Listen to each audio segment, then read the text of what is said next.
Salam, axşamınız xeyir olsun. Günaz TV-yə baxırsınız. Studiyada Aynur Zahid, əvvəlcə əsas xəbər başlıqlarına qısaca nəzər salaq. Ermənistan və Azərbaycan tezliklə sərhədin delimitasiyasını davam etdirəcək Paşinyandan açıqlama. Müçtəba Xamneyinin adı vəfat edənlər divar rəsmində. İran ABŞ-yə yeni təklif göndərdi. Müharibə başa çatır Trampdan açıqlama. Şimali Koreyanın Rusiyaya dəstəyi davam edəcək Kim Çen Indən açıqlama. İndi isə daha ətraflı. Biz Çexiyadan hərbi təyinatlı bir çox məhsullar alırıq və indiki mərhələdə birgə istehsalla bağlı konkret layihələr üzərində danışıqlar gedir. Bu sözləri Prezident İlham Əliyev Çexiyanın baş naziri Andrey Babişlə mətbuata bəyanatında deyib. Bu sahənin də çox geniş miqyaslı olacağına əminliyini bildirən dövlətimizin başçısı qeyd edib. Çünki Azərbaycan öz müdafiə potensialını o cümlədən yerli istehsal hesabına təmin edir və gələcəkdə bu sahədə böyük təcrübəsi olan Çexiya kimi ölkələrlə bizim müştərək işlərimiz xüsusi önəm daşıyır. Azad olunan ərazilərdə aprelin 20-sindən 26-sına dək 23 tank əleyhinə mina, 39 piyadə əleyhinə mina, 621 partlamamış hərbi sursat aşkarlanıb və zərərsizləşdirilib. Bu barədə Azərbaycan Mina Təmizləmə Agentliyinin azad edilmiş ərazilərdə həyata keçirilən humanitar mina təmizləmə əməliyyatları ilə bağlı həftəlik məlumatında deyilir.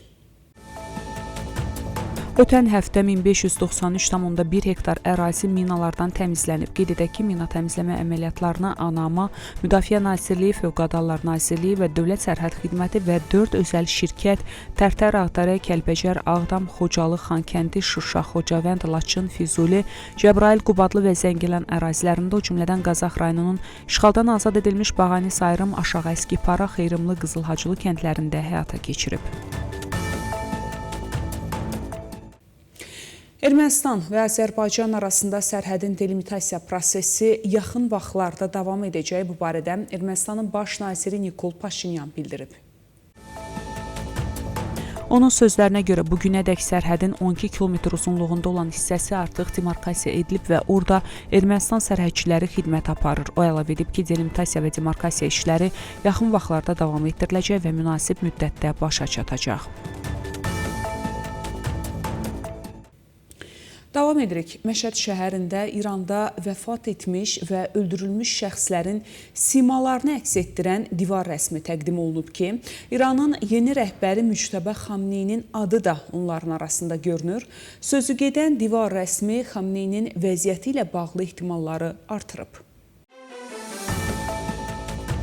Əli Xamneyinin müharibənin ilk günlərində baş verən hücumlar zamanı öldürülməsindən sonra Müçtəba Xamneyi lider kimi təqdim olundu. Lakin bu halda təxminən 50 gün ərzində onun heç bir rəsmi görüntüsü və ya səsi yayımlanmayıb. Sosial mediada bəzi istifadəçilər və analitiklər ehtimal ediblər ki, Müçtəba Xamneyi də həmin ilkin hücumlarda öldürülmüş ola bilər və İran rəhbərliyi üçün bir ölünü seçib. İran Birləşmiş Ştatlara münaqişənin həlli üzrə Amerika blokadasının ləğvini, Hörmüz boğazı vasitəsilə gəmiçiliyin bərpasını və ardınca Tehranın nüvə proqramı üzrə danışıqlara keçidi özündə ehtiva edən yeni təklif göndərib. Nəzərdə tutulur. İrəli sürülən təklifə əsasən nüvə proqramı üzrə danışıqlar yalnız növbəti mərhələdə Hörmüz boğazında blokada aradan qaldırıldıqdan və iqtisadi blokada ləğv edildikdən sonra başlayacaq deyə portal vurğulayıb. Nəşrin məlumatına görə Amerika prezidenti aprelin 27-sində İranla danışıqlarda yaranmış çıxılmaz vəziyyətin müzakirəsi və münaqişənin gedişatında gələcək fəaliyyət üçün mümkün variantların nəzərdən keçirilməsi məqsədi ilə Nazirlər Kabinetinin iclasını çağırmağı planlaşdırır. ABŞ prezidenti Donald Trump bildirib ki, Vaşinqton İranla danışıqlar zamanı bu ölkənin ərazisindən nüvə yanacağı və radioaktiv materialların çıxarılmasını tələb edir. Trump Fox News telekanalına müsahibəsində deyib, məsələ burasındadır ki, mənim nüvə tozu adlandırdığım şeyi götürməliyik. Biz bu nüvə tozunu götürməliyik. Bu, İranla danışıqlarımızın bir hissəsidir və biz bu materialların onların əlində qalmasını istəmirik. O, həmçinin bildirib ki, bu ifadə ilə 2025-ci ilin iyununda İranın nüvə obyektlərinə edilən hücumlar zamanı demək olar ki, tamamilə məhv edilmiş materialları nəzərdə tutur. Məlumata görə 22 iyun tarixində ABŞ İranın İsfahan, Nətənz və Fordo şəhərlərində yerləşən nüvə obyektlərinə zərbələr endirib. İran isə buna cavab olaraq Qətərdə yerləşən Əl-Üdeyd aviabazasını hədəf alıb. Donald Trump bildirib ki, İrana qarşı müharibə çox tezliklə başa çatacaq və ABŞ bu qarşıdurmada böyük qələbə qazanacaq. O, İranın nüvə silahı əldə etməsinin qarşısının alınmasının vacibliyini vurğulayaraq deyib, əgər bu baş verərsə, bütün dünya təhlükə altında olacaq. Trump həmçinin xəbərdarlıq edib ki, İran belə bir silaha sahib olarsa, İsrail bir neçə dəqiqə ərzində məhv ediləcək və buna görə də Tehranın hərbi nüvə qabiliyyəti əldə etməsinə icazə vermək olmaz. ABŞ prezidenti əvvəlki administrasiyaların siyasətinə toxunaraq bildirib ki, bu prosesin qarşısını almaq üçün addımlar illər əvvəl atılmalı idi. O qeyd edib ki, bu məsələ 40 və ya 47 il davam edib və heç kim bu istiqamətdə real addım atmayıb. Trump əlavə edib ki, ABŞ bu prosesi dayandırmaq üçün kursu dəyişməyə məcbur olub və vurğulayıb, biz böyük iş görmüşük. Böyük Britaniyanın baş naziri Keir Starmer və ABŞ prezidenti Donald Trump Hörmüz boğazında gəmiçiliyin bərpasının vacibliyini müzakirə ediblər. Tərəflər məsələnin qlobal iqtisadiyyata ciddi təsir göstərdiyini qeyd ediblər. Starmer həmçinin Fransa prezidenti Emmanuel Macronla birlikdə irəli sürdüyü təşəbbüs barədə Trumpı məlumatlandırıb. ABŞ hərbi dəniz qüvvələri İran limanlarının dəniz blokadası başlayandan bəri İranla əlaqəli 38 ticarət gəmisini dayandırıb. Bu barədə ABŞ Silahlı Qüvvələrinin Yaxın Şərqdəki mərkəzi komandanlığı X sosial şəbəkəsində məlumat yayıb. ABŞ hərbi dəniz qüvvələri gəmilərin daxil olmasına və çıxmasına yol verməyərək İran limanlarının blokadasını həyata keçirməyə davam edir. Amerika Silahlı Qüvvələri 38 gəmiyə istiqamətini dəyişmək və ya geri limana qayıtmaq barədə əmr verib deyə komandanlığın bəyanatında qeyd olunur.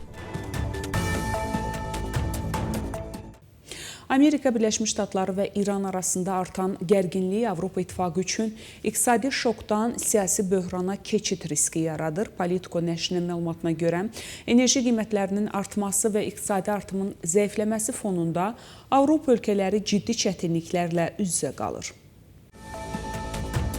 Ekspertlər bildirir ki, enerji xərclərinin artması ərzaq, nəqliyyat və mənzil qiymətlərinə də təsir göstərərək xüsusilə orta və aşağı gəlirli əhali üçün ağır nəticələr doğurur. Avropa İqtisadi və Sosial Komitəsinin rəhbəri Seamus Bolland qeyd edib ki, bu vəziyyət hökumətlərə və ümumilikdə Avropa institutlarına inamı zəiflədir və proteksionist siyasətlərin güclənməsinə zəmin yaradır. Avropa İttifaqının iqtisadiyyat üzrə komissarı Valdis Dombrovskis isə bildirib ki, Hörmüz boğazında yaranan problemlərin təsiri artıq bütün iqtisadiyyata yayılır. Onun sözlərinə görə Avropa İttifaqı ölkələrinin büdcə imkanları əvvəlki böhranlarla müqayisədə daha məhduddur və region stagflyasiya, yüksək inflyasiya və zəif iqtisadi artım riski ilə üzləşə bilər. Son proqnozlara əsasən enerji qiymətləri yüksək qalarsa, Avropa İttifaqı iqtisadiyyatının artımı əhəmiyyətli dərəcədə zəifləyəcək və inflyasiya isə daha da yüksələcək. Davam edirik. Rəcəb Tayyib Ərdoğan Vaşinqtonda Ağ Ev Müxbirlər Assosiasiyasının şam yeməyi zamanı baş verən atışma cəhdini pisləyib və Birləşmiş Ştatlarda təhlükəsizlik və sabitliyə dəstəyini ifadə edib. Ərdoğan sosial şəbəkədə paylaşımında yazıb, dünən axşam Vaşinqtonda Ağ Ev müxbirlərinin şam yeməyində baş verən atışma cəhdini pisləyirəm. Xoşbəxtlikdən Prezident Trump və onun həyat yoldaşı Melania xanım da daxil olmaqla heç kim xəsarət almayıb. Demokratik ölkələrdə mübarizə ideyalarla aparılır. Zorakılığın heç bir formasına yer yoxdur. Prezident Trumpa, onun həyat yoldaşına və Amerika xalqına keçmiş olsun deyirəm. Türkiyə prezidenti bu mesajında demokratik dəyərlərin vacibliyini vurğulayaraq siyasi proseslərə qarşı zorakılığın qəbul edilməz olduğunu bildirib və ABŞ dövləti və xalqı ilə həmrəyliyini ifadə edib. Bu mövqe Türkiyə ilə ABŞ arasında siyasi və təhlükəsizlik sahələrində münasibətlərin əhəmiyyətli olduğu bir vaxtda səsləndirilib və iki ölkənin təhlükəsizlik təhdidlərinə qarşı əməkdaşlıq və koordinasiyanı önə çıxardığını göstərir.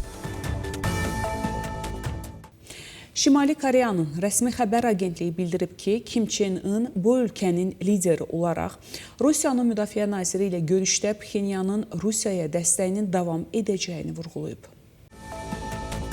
Məlumata əsasən Kim Çen In görüş zamanı deyib ki, Şimali Koreya qüvvələri və Rusiya ordusu bir il əvvəl Kursk bölgəsini azad edib və iki ölkə arasında əməkdaşlıq davam edəcək. Şimali Koreya ilə Rusiya arasında hərbi və siyasi əlaqələr son aylarda nəzərə çarpacaq dərəcədə genişlənib. Son açıqlama da tərəflər arasında yaxınlaşmanın davam etdiyini göstərir. Belə hörmətli tamaşaçılar, bu saata çatdıracağım əsas xəbərlər bunlar idi. Görüşmək ümidi ilə salamat qalın.